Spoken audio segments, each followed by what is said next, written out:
I don't know it yet, but this disc will be my favorite thing I've ever made. I tried making it about 7 years ago, not this exact disc, but the idea of it, I suppose. But I had ended up scrapping the parts I'd made as I couldn't see how it all kind of went together. It just fell into the too hard basket.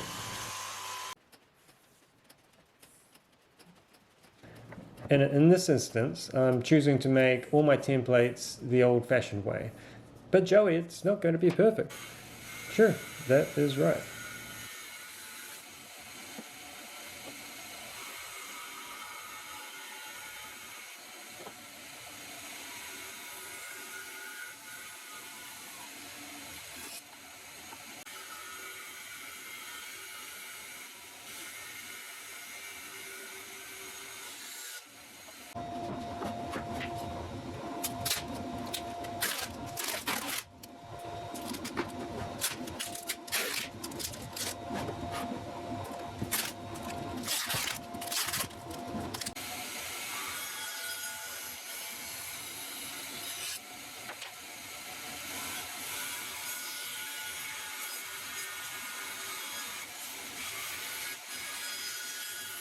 And I don't have a plan as such. I saw these few planks of Iroko left over from my last job and just instantly saw in my head a fully formed disc. I could see exactly how I was going to do it, and I just got onto it.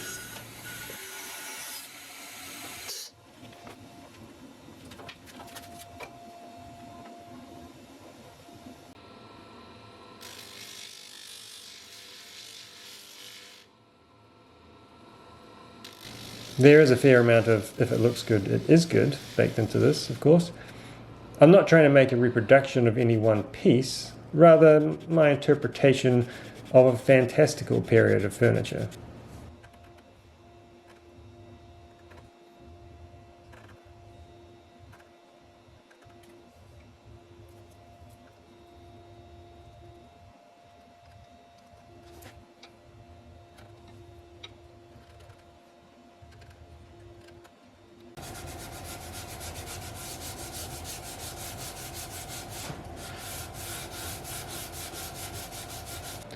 One of the goals here is to reduce the amount of straight lines as much as possible.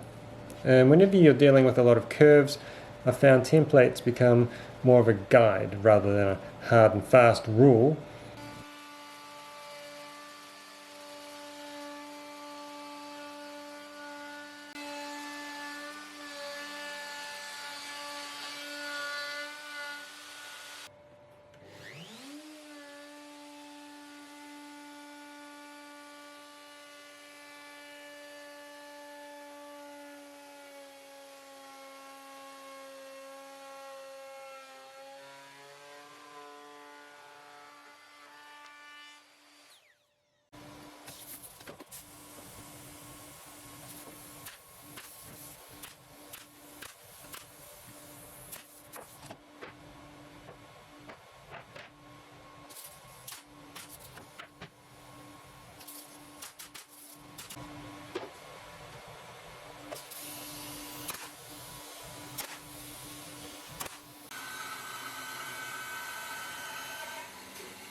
I've chosen to use polyurethane glue for most of this build as the Iroko is pretty waxy, and I find that the kind of chemical makeup of the Gorilla Glue seems to cut through it and help it stick better.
Jesus Christ.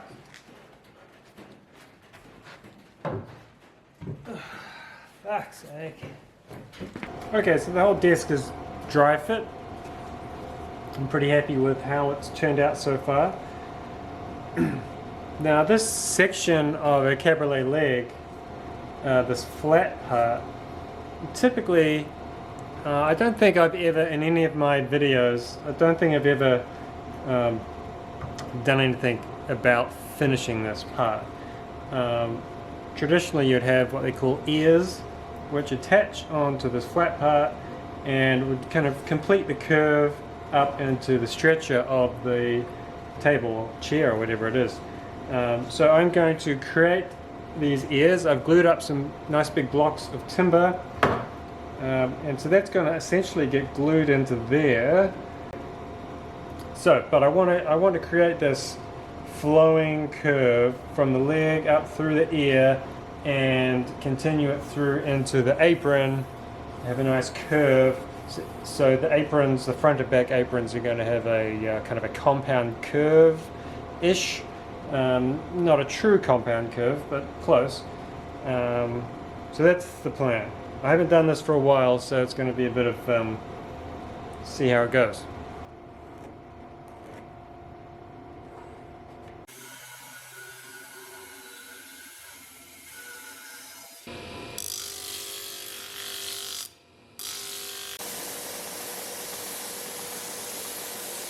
Alright, I've got all these little ears made. Go all the way around all these legs. It is an impossible task to try and clamp them as they are. What I need to do is clamp the ears on without gluing them at this stage to the aprons, because I still have to cut the curve in this, and I want these to be in their final place before I start tracing out a curve. So I'm going to take the table apart, add some dominoes or art domino into the back of each of these ears, and then reassemble it dry, and then I can clamp and glue on the ears onto each leg, and then we'll see what happens.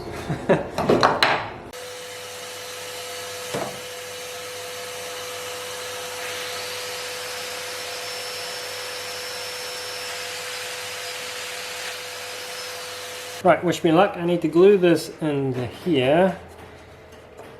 I need to glue this to this, but not to this yet. So, let's see.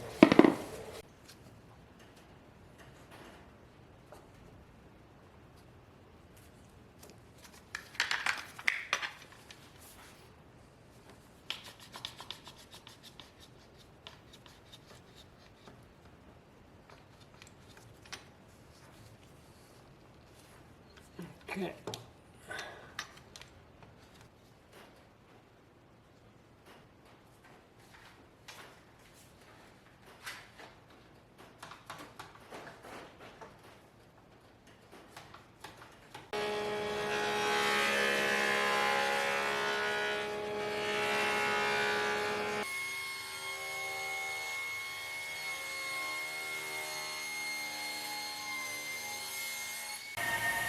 The more I've worked with Iroko, the more I really like its qualities. Apart from its caustic dust, which can really be unpleasant at the back of the throat, its workability and varied grain structure are really quite nice.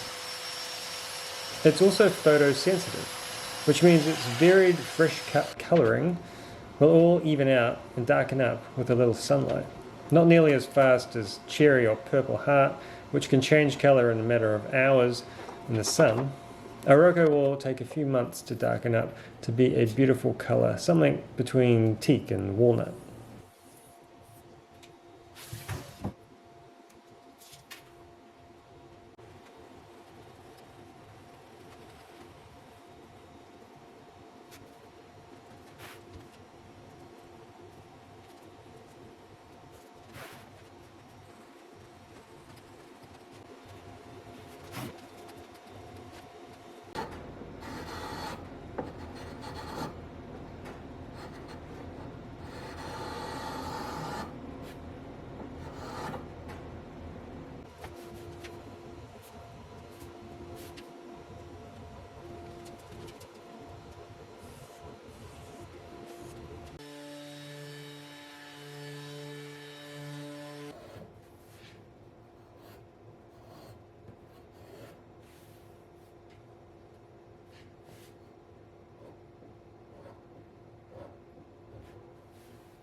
Alright, so all the ears are glued on. Before I take this apart again to clean up all the glue and whatnot, I think I need to form this curve in all the aprons, and then I'll take it all apart, cut those, shape them, and do what I have to do. So I'm not sure how to do this because this apron is curved. It's a bit tricky just to use the old bendy piece of wood trick, although that kind of sits there relatively good.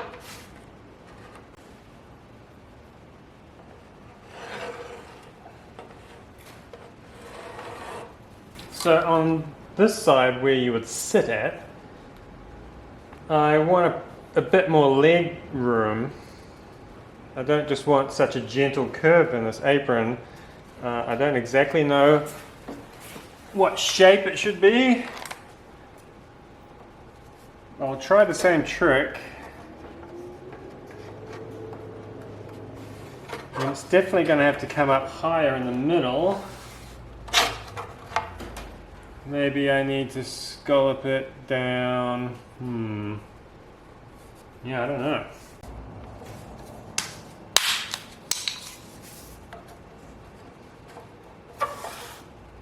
Okay.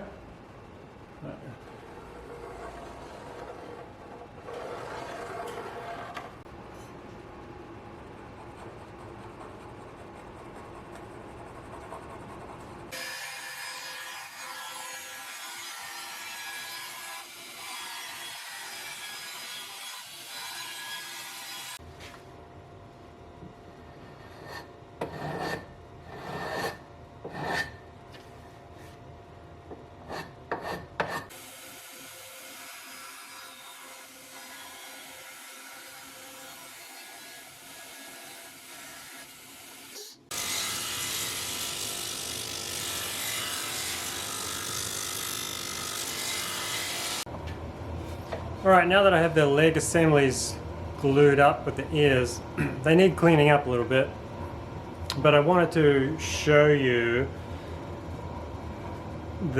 with the scallop on the front and the back of the disc is creating a concave and a convex side, and the geometry of adding these ears is a little tricky. So on the side of the disc where the apron is coming out straight and the ear fits on nice, this joint across here is nice and square with the square cut on the leg, and on the inside, so the convex side, because I've had to cut a 12-degree angle to allow for the curve to start coming out of here, it lifts the back edge of the ear up from the square cut of the cabriolet leg, and it's just a bit of a pain in the butt. So at this stage I will probably just carve this piece out and blend it in with what we have on both corners. Not too difficult, but a bit of a pain in the butt. And then on the flip side, on the front of the disc, instead of the ear, so this is on the convex side, instead of the ear coming up, cutting on an angle like this, it actually hangs down at the back over here, and what I did was carve this away before I glued the ear on. So it's pretty well already blended and shaped, just needs some cleaning up. But yeah, it's interesting little thing that happens when you make things that aren't square.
So at this point, the desk is, well, it's pretty well built. It could be a desk. I could just throw some finish on it, which is what I was going to do. But the other day, my son, who's 9, was in here, and we put the desktop on, and he quite liked the shape of it. And he looked at this, and he did this. And he said, "Oh, you could put a secret compartment in here." And I looked at him and said, "Yes, that's exactly what should happen." How cool is that? So now I'm going to figure out a way to make this do this and use some of this space.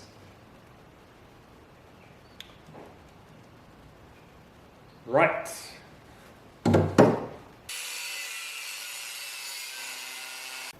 One of the key issues I need to overcome with the sliding tabletop is I need to keep it flat. I've got a couple of, I found this piece of steel. So I've drilled some holes. Let's see if you can see it. I got a big hole on this side, small hole on this side. I can screw this onto the tabletop. That's going to hold it flat.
As with the glue, I'm using teak oil specifically because this timber is so waxy and oily, and the teak oil is designed to cut through that wax and actually penetrate into the timber grain.